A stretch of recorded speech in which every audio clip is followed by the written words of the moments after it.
Mr. President, yala nkusabe ojje okuwagiza enyumba eno n'abataka n'eggwanga.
Bakadde baffe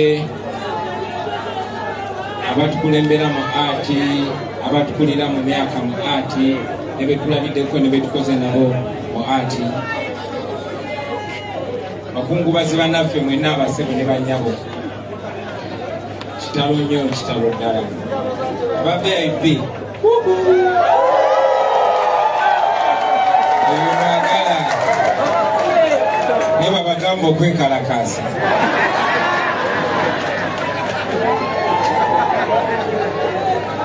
njagala okubebaza abaganda bange mwenna olw'ekitiibwa kyemuwadde munnaffe Kato Lubwama okumukungubagira mu kitiibwa ne mukwano okusingira ddala ssebo Hon Nsereko. Njagala okwebaza wambadde ngoberera ndabira emikolo gwe omu ku mikwano gya Kato abagiri mitambo webale nnyo webalire ddala mulaga mukwano. Baganda bange olwaleero zize wano ku lw'enju yange n'abantu bange ne baganda bange okutuusa okubagiza n'okusaasira eri nnamwandu abaana n'ab'enju ya muganda waffe Kato Lubwama. Eggwanga lifiiriddwa, entertainment industry efiiriddwa, obuganda bufiiriddwa, n'oluuyi oluvuganya gavumenti oba olulwanirira enkyukakyuka lufiiriddwa. Nze nno Kato tabadde kyali wange nnyo, naye abadde kyali waffe ffenna as a family. Ate mu ngeri nnyingi nnyo bwenzira mu ati nesanga family member tuli wamu. Bwenzira bwe twali mu parliamenti ey'ekumi twali ffenna, era twakwatagana nnyo mu periodi yatogikwatako. Bodda mu mikwano gyange egisinga mikwano gya Kato Lubwama mubalabye nga babogerako babigirwa bawayiswa nawe ketuloba wano mwana naye that was Kato. Ladies and gentlemen, eggwanga lifiiriddwa omusajja omuyiiya aplayinze role ye ey'amaanyi ennyo. So situnuulira jasinga nze muntu naye kyabadde atugasa ffenna okutwalira wamu. It's an inspiration. Temwandibadde wano wiiki namba nga Kato tali wano. But most importantly, obuganda bufiiriddwa. Tuli baganda, kitukakatako okucelebratinga muganda waffe n'okumukungubagira n'okumuwa ekitiibwa ekyo ky'abaasaanidde. Tekitwetagisa kuba titubadde close n'omukwano. Kale nno ntuusa okusaasira kwange ku lwa bannange, ntuusa n'okusaasira kw'obwana bwa Nup ng'omugenzi bw'abadde atera okuyita okusaagirira. baganda bange tulina ebitugatta bingi nnyo okusinga ebitwawula bingi nnyo babyogeddeko nti kati wano wetusinkanira wesobola okuyitira Honorable Nsereko Menton Prince mwetusobola okufunira omukisa kuba Nsereko oyo naye mwana mwenako ennugu naye tuli baluganda tuli baana bawamu. So ebiseera nga bino twebaza Katonda nti tukyalina culture eyo bringing together ng'abooluganda. Sibumeya tukwaniriza nnyo. So tufiiriddwa mutulaba bwe muba mwetegereza abasebo ne bannyabo newankubadde batera okwagala ennyo otufuula abantu ab'okuzannya obuzannyi. Naye nze nali sinaba nagenda mu nsonga za bukulembeze nga Kato Lubwama gyali. Olwo generation yange yalowooza nti ate erina kyerina okuteekawo ekyobusungu si byakusaaga busaazi. Era we twatandikira oluyombo ne Kato twali mu parliament nkubagana eno n'obusajja Nsereko bamukutte mbadya Kato ali mukuzina mazina aganeko kiriko storage gabo omanyi naye nga watu baddamu kwegamba nga twekisenyiga bwe tutyo kati ate mikwano gyaffe abamu banyiga nga bagamba mwana olaba Kato laba bwayogera ku president waffe Kato ye bwali mukulu wange yeerabira nti nafuukira ddala president wa Uganda. Kyaleetezalawo naye nga bagambe nga lireeta mukwano era nga babawo ebiseera biri important nga out of the camera tukwatagana. Honorable Nsereko ajja kuneeyimirira oggulo basemba okulongoosa muganda waffe Kato Lubwama nagenda ne road mayor ku ddwaliro ya Metropo ne tukyalira Kato Lubwama n'ebyo nga si bya kamera kuba kitukakatako kakasa nebyabadde kyangaawo nga nafunye obuzibu era yandisooseewaawo ne bannanga abalala kubanga kibakakatako kitukakatako. Naye kiri important tuzimbe eyo culture tugiyigirize n'abaana bamenye tulina okuwaŋŋana ebitiibwa ne bwe tuba tusaaga. Tulage ekifaananyi ekyomukwano kubanga ebintu bingi nnyo bye tukola babigoberera ebya siriyasi. So mu kaseera kano jagadde mu ngeri ey'enjawulo family ya Kato Lubwama bannange mbasaasire naye muganda wange Kato lwaleero nga tukusiibula jagadde omanye nti sikulina akombwa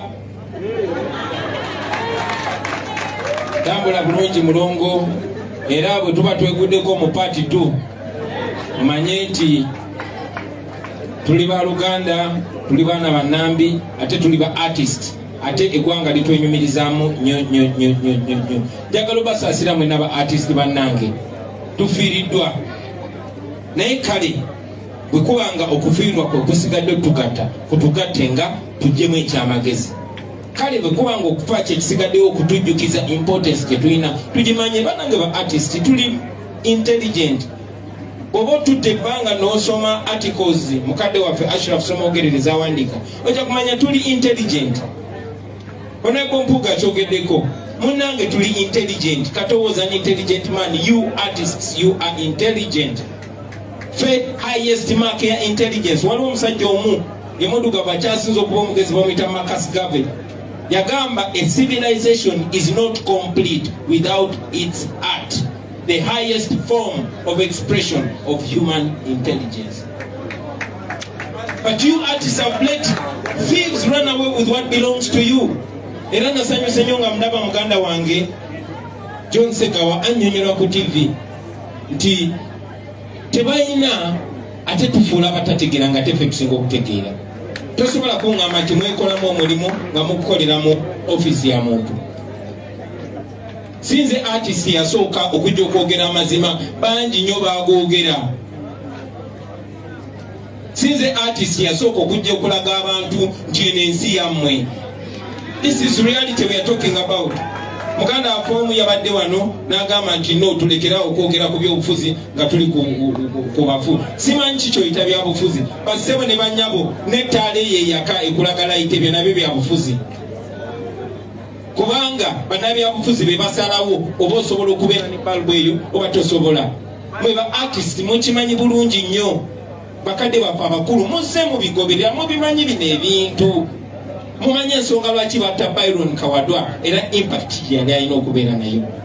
Mumanyi ensonga lwaki Okot Bibiteri ya fesinga kya fesinga mumanyi lwaki Sebadduka yawangangusibwa mumanyi lwaki Fire yawanganguka mumanyi lwaki kyali wa Fire bamutta Jesse Kasirivu. You know the facts. Tekina kulinda abaana baffe babazukulu baffe ne benefiting from that. Abaddugavu babeera basirebo okumala emyaka 4 paka wabayo bali abakambwe ne bagamba enough era ekyo ne kikoma singa tebabayo singa tukyali basirevu.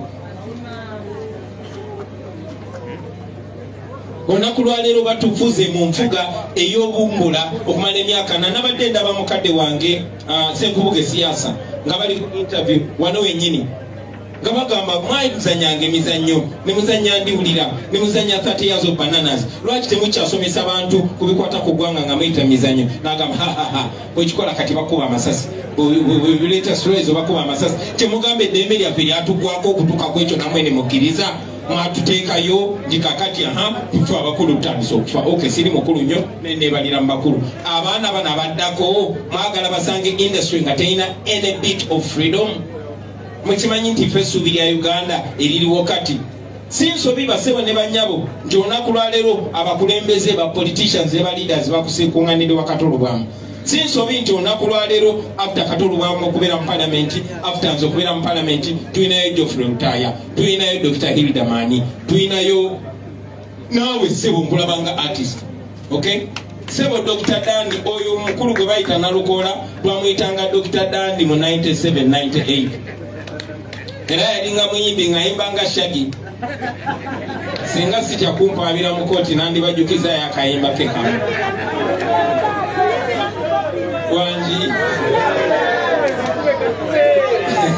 mbajukizeyo Nalukoola bwe yayimbanga mbajukize Dr. Dandi ne wayimbiranga ddala aŋambye akkiriza alowooza ndino Dr. Dandi ogwe mulaba gwe bayita Nalukoola lawyer wa DP twayimbanga naye nga nyimba ne mukwano gwange gwe bayita Master Parrot nga twagala nnyo twalina akayimba ke bayitanga Hot Guys in Town naye olulala bali bamuganya okuyimba ne muwa chance naye ajamingemuko naffe omanyi nga bakulemesa okuyimba kiringa mwe ba politician nga muno tagenda kufuna chance kwogera era jja naye Emiliano ogamba pozi kamba wewe ne wonaleko gundi ababuuze genda naye nayisabo bakabwe naffe we twabeeranga so olunaku lumu mbali ku stage nekyali wange Master Parrot ffe twali babi nga tebasobola tugana kuyimba naye nga Dr. Dandi yatambudde kuva Kawempe aze bamumye okuyimba so ne mulaba ne ngamba featuring Dr. Dandi naye mukanaja ku stage naye yali very talented twayimba ne muwa microphone yayimbanga Shaggy yayinamuko ekirimi ne musirike mbanyumize ng'akwata microphone ng'agamba I feel so proud Dr. Dandi when I feature these two hot guys Mr. Bobi Wine and Master Parrot the dancing style the singing style Nibye Dr. Dandi so wetyo gwe twabeerangawo basebo ne banyabo bafuye n'okunfuuya Nsereko bampadde kyabiri so mikwano gyange mu kaseera nga kano twagala nnyo okulaba nga tukomyawo omukwano ogwo nga tukomyawo obwa Sseruganda obwo but most importantly nga twejjukiza obuvunaanyizibwa bwe tulina obuvunaanyizibwa obwo butandika nga tukwataganye ng'abooluganda yagala nange okikitaanya mukulu wange Nyanzi kyayogedde nti abaana ba wano tukozesebwa nnyo okulemesa enkyukakyuka yaffe abaana ba wano tukozesebwa nnyo okunafuya bannaffe abaana ba wano tukozesebwa nnyo okwenafuya kiri very important buli omu akijjukize mwene tuleme ekijjukiranga nga tuziika bannaffe wabula tukikozesa ekitubenefiting njagala okubebaza okuteekateeka enteeka zino zonna muganda waffe Kato wumula mirembe Mukama akusaasire byonna ebyakusobako fenaffe tulina buzibu era tujja kusigala tukwatagana ne family in case abaana abamu rede bakyali baffe tujja tutambula tutambuze obulamu to creating memories ennungi simbi tuzimbe entindo tuleme kuzimba bisenge tubeere bimu ng'abaana bannambi Mukama abampere omukisa mwe balamu